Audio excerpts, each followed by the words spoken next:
Yeah, the opposite of surrender would be clinging, holding on to something. So maybe good to understand what is it that you're holding on to. Is it a certain lifestyle? Is it the security that you're looking for? Are you afraid something will go away if you stop clinging? Attachments to your partner, to a friendship, the money, the salary for a job you're having. Anything. And just, it doesn't have to get out of your life, but the clinginess you can let go of. And the second thing I would say is to let go of preferences. Thinking we know what we want can sometimes narrow our life and our vision completely. So understanding where you're having preferences in life, see if you can let go of them more.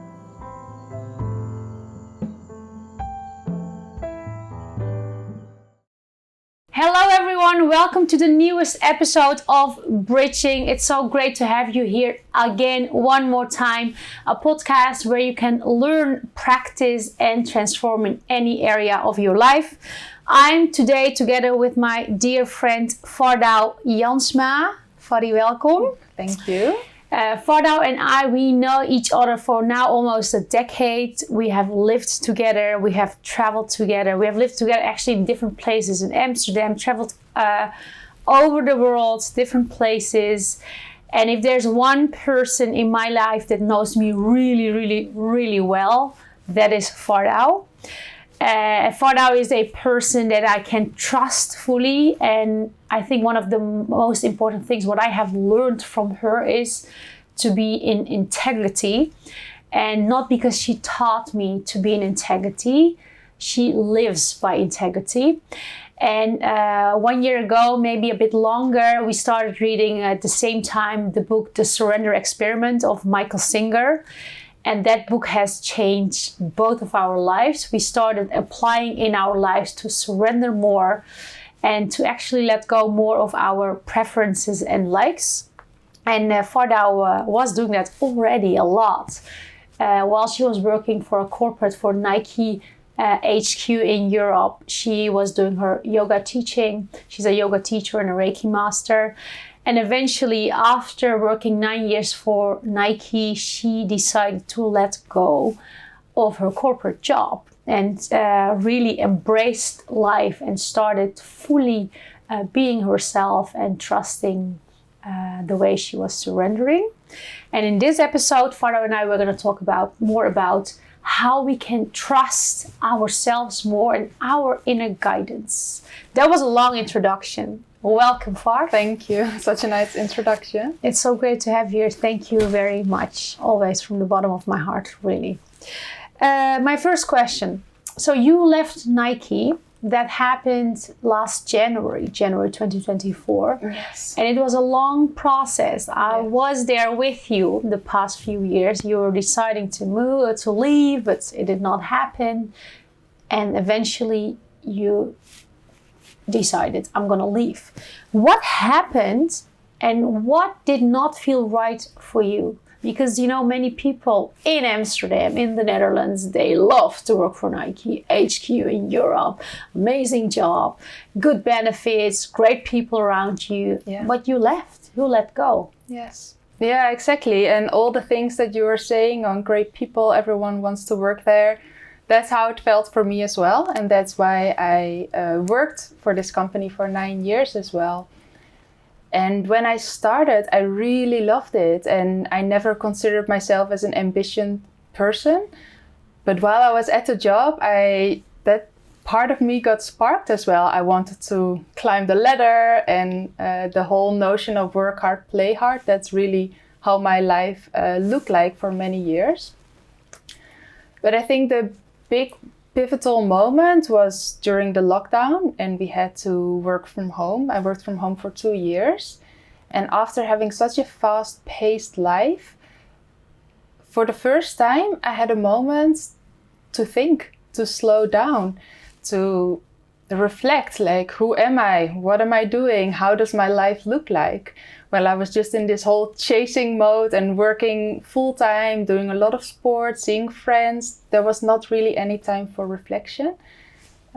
So during that time, I started to think, how does my life look like? Is that in integrity with who I am?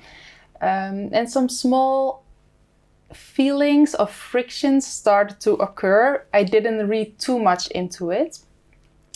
And you mentioned the book of Michael Singer, The Surrender Experiment. But as you were saying that, I thought it's actually the first book that I read that changed my life the most, The Untethered Soul. Yeah, the other book. Yeah, the other book, because that helped me to ask questions like, how does my life look like?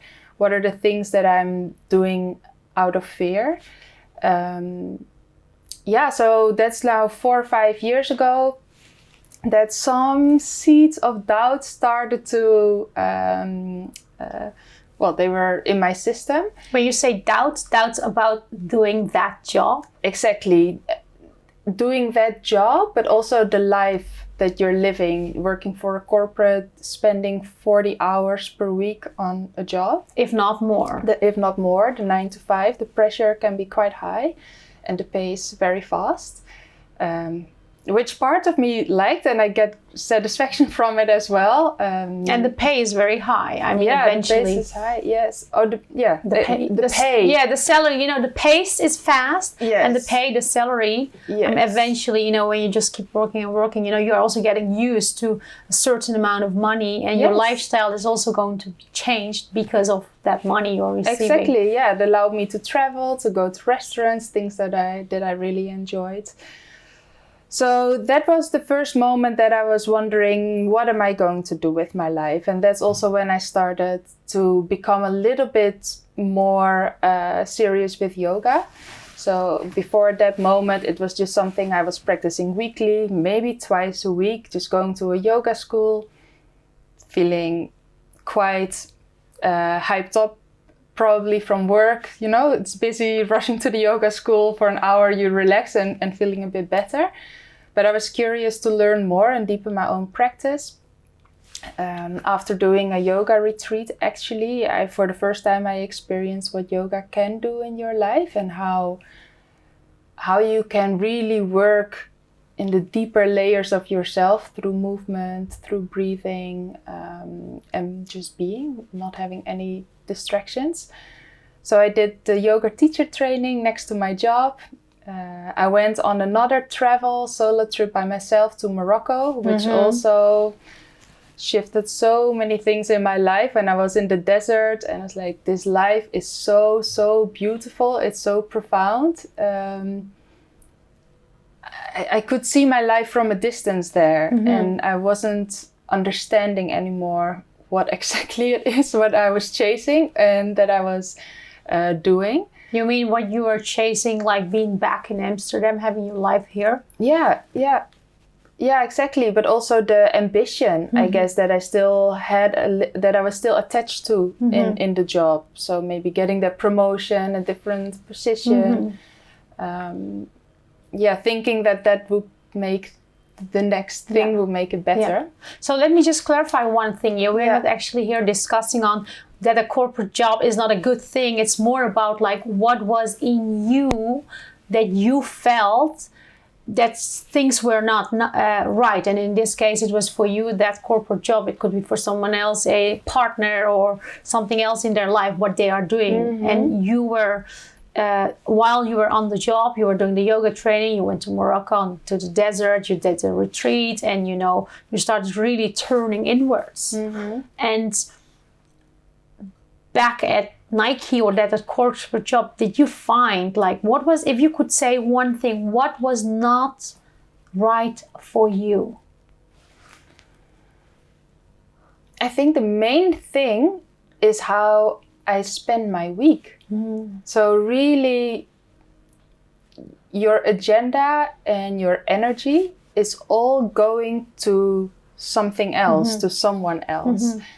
And you said it's a high price. You get salary, of course, but I started to feel the price that I pay of my time is higher than what I'm receiving in return. And I didn't dislike my job. I didn't dislike the company, but neither the team. No, exactly. So that was for me the main feeling, that I thought, okay, life is so beautiful and there's so much within me as well that I enjoy and explore and want to learn more about. And it was not possible for me to do that next to this. So if you were an architect of your life, actually you were looking at the way how it was constructed, your life, your day, your week, your month, maybe your year, and you decided to just step back and have a look like what's happening here and what do I really, really want? Yes. And I remember you telling me about in Morocco what one of the guys told you about the pregnancy part. Remember that? Oh, yes. Can you share that with our audience? I think it's a profound experience. Yes. He really inspired me because on the first moment that I arrived, and this is, I think they call it a body, mind and soul retreat. It's somewhere in the Atlas Mountains in Morocco, really beautiful. And I came there quite randomly, but I would say intuitively. It just really appealed to me, this place, and I decided to travel there. And the first evening, the owner, he came to sit with us and he started to talk about dreams and asking us, what are your dreams? And it was quite a confrontational question for me because I realized I hadn't been really dreaming much anymore. I was just living my life, like getting on, like one day after the other, weeks, months, but then years fly by. And I wasn't really dreaming anymore what I want to do. And I was sort of hoping or waiting for an alternative to present itself in my life. And I thought, okay, when that presents, then I can change things. But that's a very passive attitude as well. So waiting for an alternative that came in your life to change. Yes. That's I think, a very pivotal thing that you got aware of. Yes, that you need to create it yourself. And that's what he did as well. He he was having a travel agency, and he was originally from Morocco, but lived in the Netherlands for a long time. And he wanted to bring those two together and create this super sacred space in Morocco where he could invite people and they could completely relax. Yeah, so that was definitely a really pivotal moment for me to start dreaming again and really feel, what do I want? How do I see my life from here? Engaging with the universe, trusting that the universe has a plan for you, and really feeling and tuning into that. So, and he mentioned when dreaming, like something about dreaming, so getting pregnant. That's of course your question. Yeah, so he said, he opened my eyes. He's like, you're a yoga teacher. You can go to Sri Lanka and teach there, or you can come here and stay here for 3 months and teach yoga. If you have a dream, like for example, start a retreat center somewhere, just really start taking that into your body. And then he was saying, like, it's almost how you would carry a child when you're pregnant. And this is not necessarily a 9-month pregnancy. This can be a 10-year pregnancy even. But nurture the idea and really carry this idea with you in a way that most of the things in your life nurture it. So it's all aligned to this one dream that you have, basically. So that also helped me not to rush, because when I feel unsatisfied or I think things have to change, it's easy to just do it, for example, or just change everything. But that comes from a place of impatience and rush. And I really like this concept of just carry it and engage with it, and then things will come. This is really interesting, especially the word you said, like, think about what you really want and just be pregnant of that. Yes. And you mentioned, like, for example, opening a spiritual center. And I remember after that, you started working as a yoga teacher in a spiritual center in Amsterdam, Karunika, Yes. Like, you have a lot of yoga schools here, but, I think maybe in your subconscious mind, something was like planted. And also you are considering and working on opening a spiritual center somewhere else in the world. So, and that happened in that place. And that place even was not really planned to go.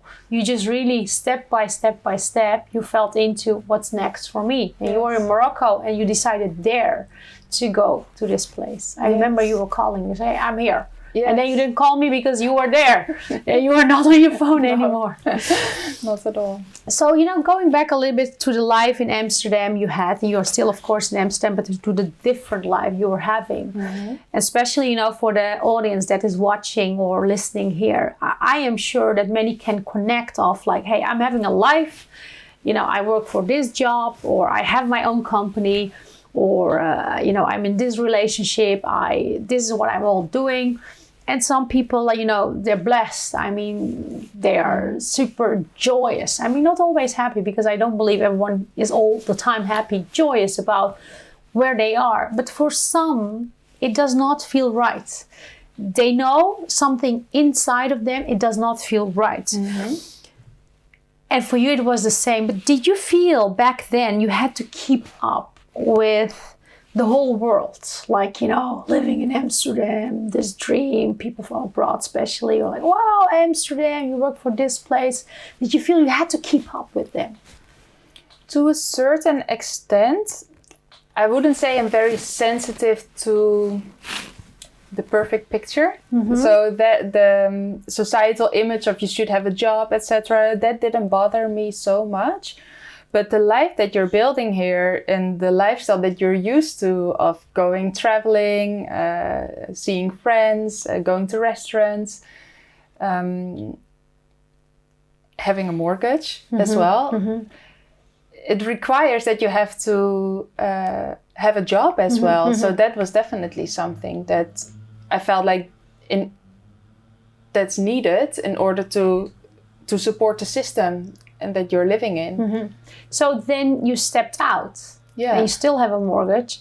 You still live in Amsterdam. How does your life look like right now? Well, currently I live in nature that I'm really happy about. And there were certain things that fell into place, like a lot in that first half year after coming back to the Netherlands. So many things changed in my life. So I think a lot of inner work had already happened, and I was more clear about my goals, my dreams, my purpose. But now for the first time, a lot of things shifted in my life as well. So I was able to live in nature.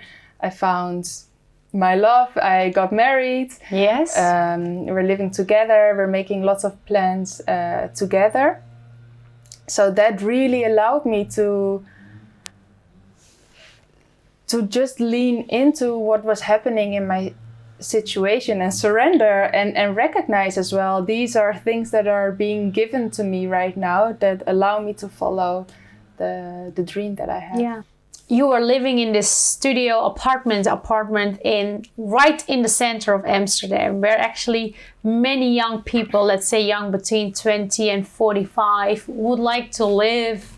It's amazing, it's vibrant, there's lots going on. Mm-hmm. And you decided you moved out of there, and then somehow the universe gave you a big house in the nature, in another place, not in Amsterdam, and it just happened to you. But before that, there were some fears around, what am I going to do with my house? You know, what is going to happen? Where am I going to move? And then you found your partner without having actually any expectation. It just happened. It just happened. You were saying and I just got more connected with my goals and dreams.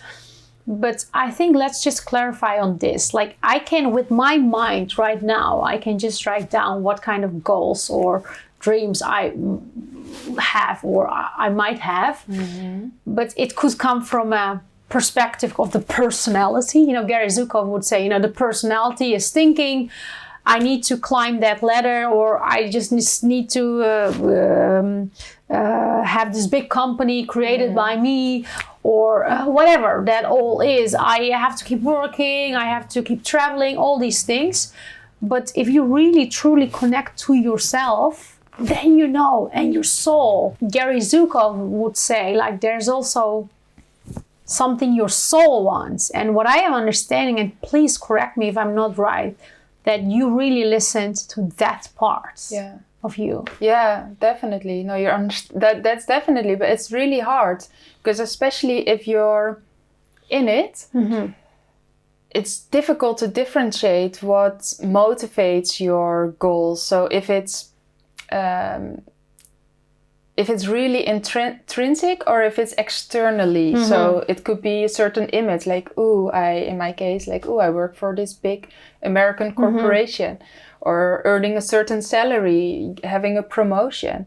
And I've definitely been part of that as well. Like, that has motivated me as well. Perhaps not always for the right reasons. It was just something that you get caught up in when you're in it.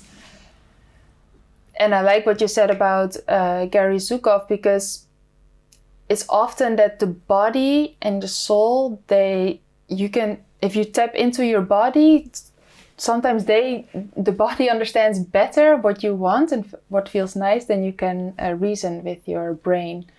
And that's what I've learned as well, to be more intuitive, letting go sometimes of reason, because it's quite hard to always reason things, but just really feel into a situation. How would it feel if I move outside of the Netherlands, for example?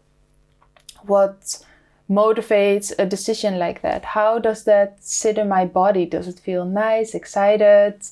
And just take your time to feel and understand if it's really coming from the soul or if it has some other influences. So, how do we do that actually? Whenever we have like an emotion coming up, either fear-based or love-based, like, do we just feel into that and also like recognize or get aware of which part of the body that is? What do you say? Yes, especially with fear, which is really interesting. And fear is such a big part of our life as well. Even doing this podcast, like, the first thing that came out was like, it's exciting. I've never done something like that before. And I think you always say, feel the fear and do it anyway. Yeah, feel the fear and do it anyway. Yeah, I like that, because it helps you to... you're not trying not to feel fear, because that's something we're trying then to get rid of a certain emotion.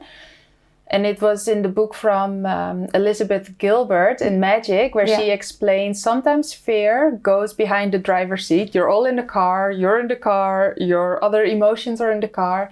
But when you notice that fear has gotten behind the wheel, you can kindly ask it. You can even thank it. Thank you for trying to protect me and wanting to guide me into a direction where I'll be safe. You can still sit in the car, but you're not going to be behind the wheel. Yeah. And then you take control again. And then from your soul, your intrinsic self. But that takes practice. It takes practice to understand what are the certain emotions that you're feeling. And maybe it's in a part of the body. I think it depends per person where you would feel it the most. Maybe you can feel it in your heart. Maybe the way you're breathing. Maybe you start to get a little sweaty, or it's just something you have to get to know yourself a bit better. What I also believe, like, in my own experience, like when I'm fearful, I feel it mostly in my first 3 centers of my body, this area, belly. Like, in my belly, that area. And sometimes even throat, because I'm kind of like scared to just talk or say something around it, even to myself. But when I like use, for example, heart map practices, when I just get my heart coherent, when I just breathe in a coherent way, I can feel the fear also in my heart. But from that place, I can also feel like, what is the next step for me? And I'm not always following it. I know that. But my heart always knows by feeling it. The body is more intelligent than our minds often. Exactly. So, and how did you decide in your journey, and also nowadays, like when things are fear-based or when things are love-based?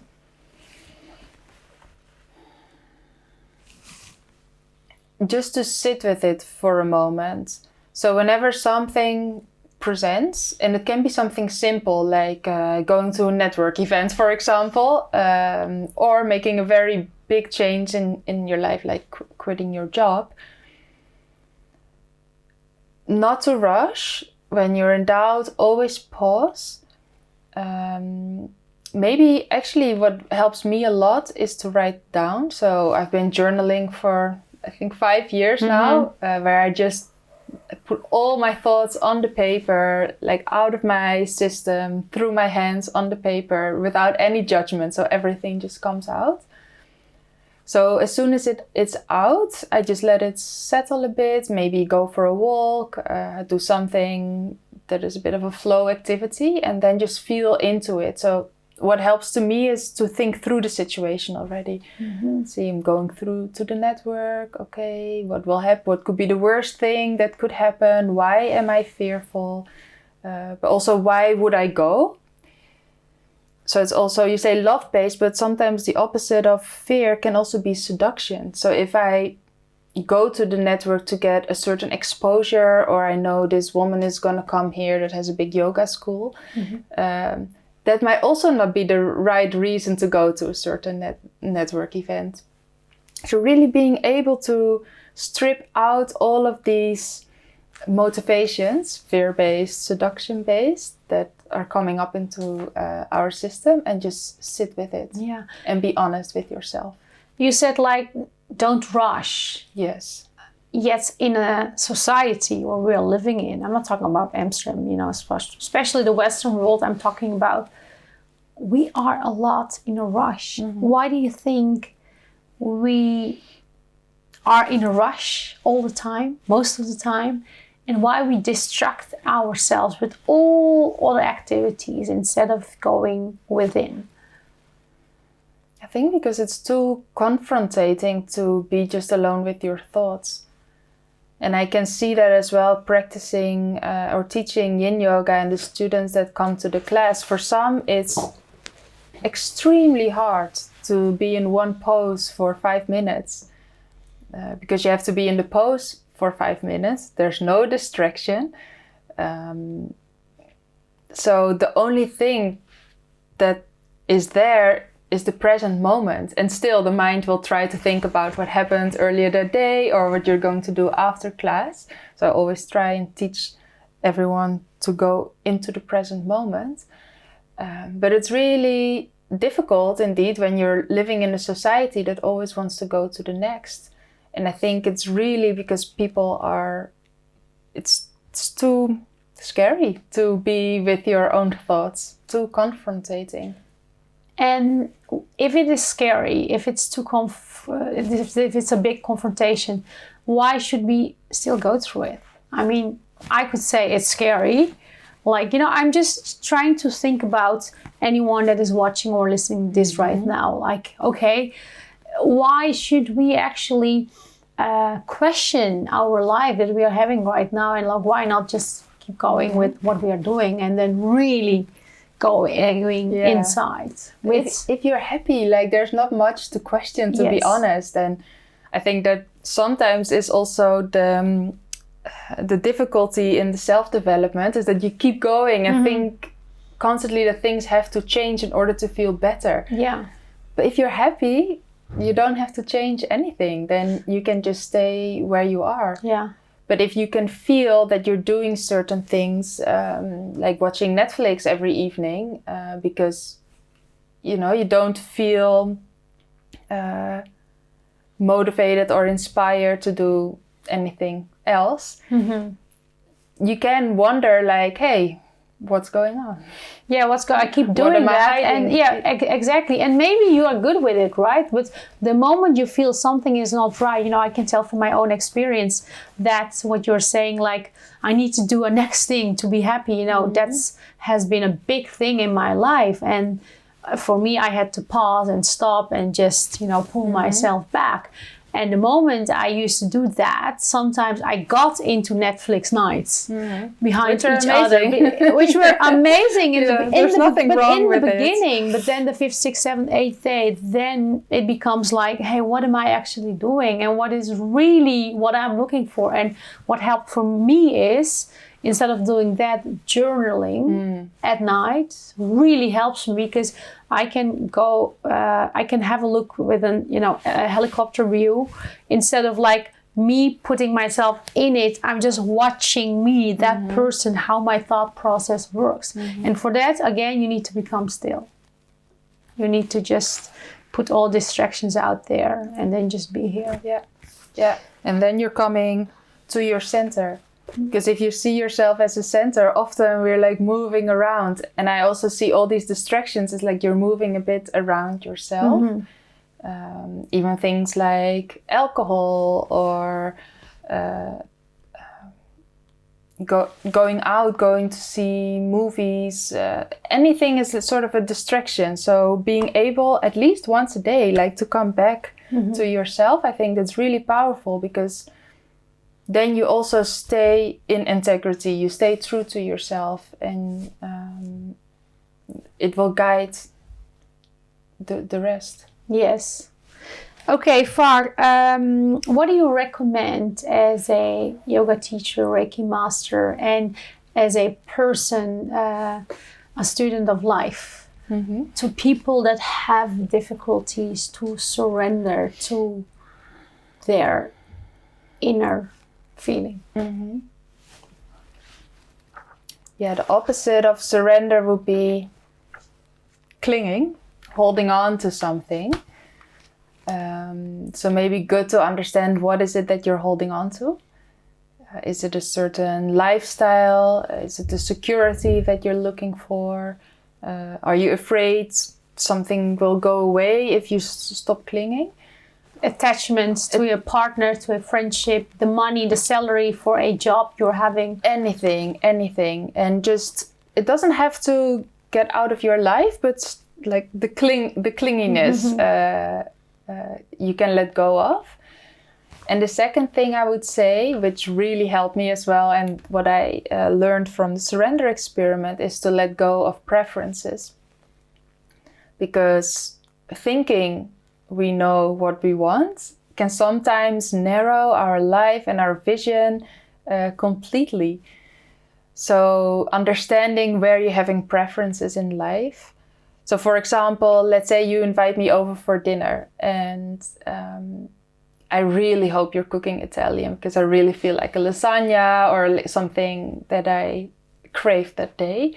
And I come here and you have a whole Indian meal prepared. I might feel disappointed. I might not even enjoy it as much, because I was really like looking forward to my Italian meal. It's such a shame, because if I just come to you open, understanding that you put love into the meal that you have cooked for me, allowing myself to be surprised and or surrendering myself to this dinner experience, I will be able to enjoy everything much more, and the different flavors that you have prepared. So understanding where you're having preferences in life, see if you can let go of them more. Yes, that's a really good example. Also, I think, the same with a partner, for example. You might have a long I was thinking list the same, yes. with like criteria. You're single, but you think you want to be in a relationship, that's your preference. You might not actually be in the moment of actually being a free person and being single, because you think you should be in a relationship. So how can you really surrender to the situation as is, without having preferences on how things should be or should not be? So what does integrity with yourself mean to you? Yeah, it's so nice, and I really like that you're seeing me as such a person with integrity. And these are sometimes the things, when you call that out for me, it's so normal for me that I struggle to even call that out as a quality for myself, because it's just how I am. But integrity for me would be to be a responsible person, stay true to myself, being myself, not pretending to be anyone I am not, giving a lot of honesty, and I'm thinking loyalty, but I think it's more honesty. honesty to myself and therefore to others. Yeah, beautiful. Let's just mention that we are going to do on June 16th a retreat in Amsterdam. For people that are in Amsterdam, around Amsterdam, in the Netherlands, you are so welcome to come. It's on June 16th. We're going to do a retreat on surrendering, on trusting yourself, on connecting more to your heart and heart's guidance through the heart mat techniques and with yoga or Fardau. And eventually we will end with a creation of a life that you would like to, that you desire, that you would like to live. And if people would like to reach out to you, where can they find you? Can you mention your socials? Yes, I'm on Instagram by Fardau. And you can send me a direct message or just get in touch with me. So if you want to get in touch, by Fardau is the Instagram. Thank you so much for watching and listening today. And thank you so much, Fard. Well, thank you as well. It has been amazing. Yeah, thank you. Thank you so much. Dankjewel. Dankjewel, Fardie. Thanks. Bye.